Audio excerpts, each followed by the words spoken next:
بینرین دلال خیرات نوه به برنامه هنر و هۆلیوود لرادیو دنگی امریکا. از هنیز خندانم و افروجی لگریانه که کین لناف هۆلیوود. لدست پیک استرامبش امی واین هاوس که چندین البوم توی هاتین فروتن.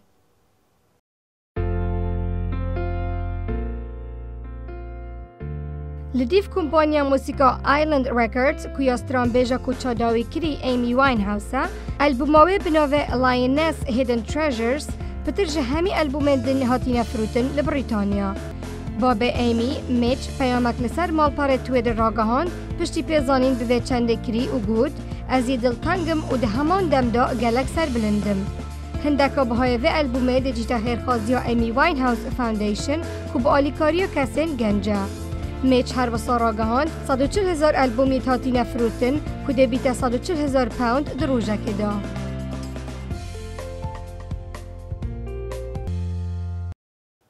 دوزاک لهم بر اکتر انجلینا جولی هاتیه وکرن اجبر فیلمویه نی.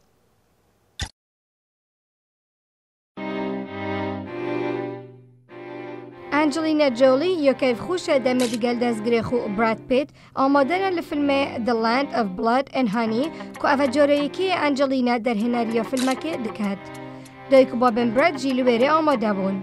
اوه دو بیت شبکه اگجار خوش با همیا اگر شکایت لدادگه لانجلینا نهاد واکرن.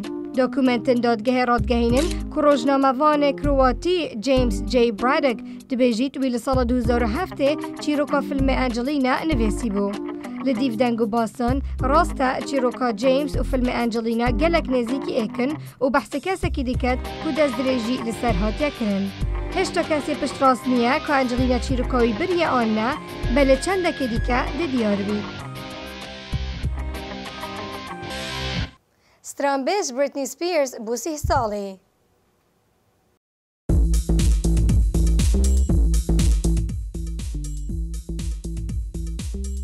گلک یه پسر بریتنی سپیرز هاتین.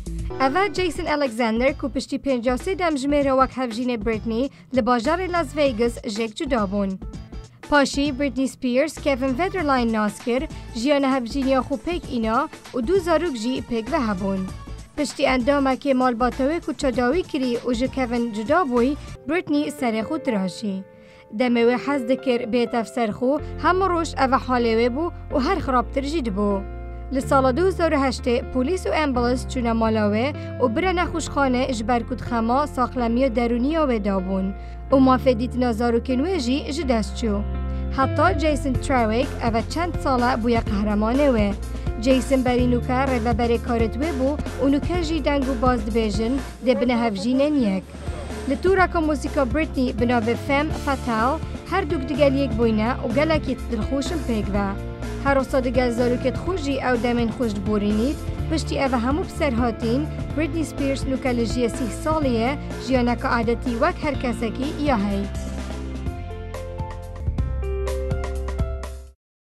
تماشاوانین هجا گلک سپاسن افروجی دیگل مبون بو برنامه هنر و هۆلیوود حتی هفته بید هر شاد و بختور بن.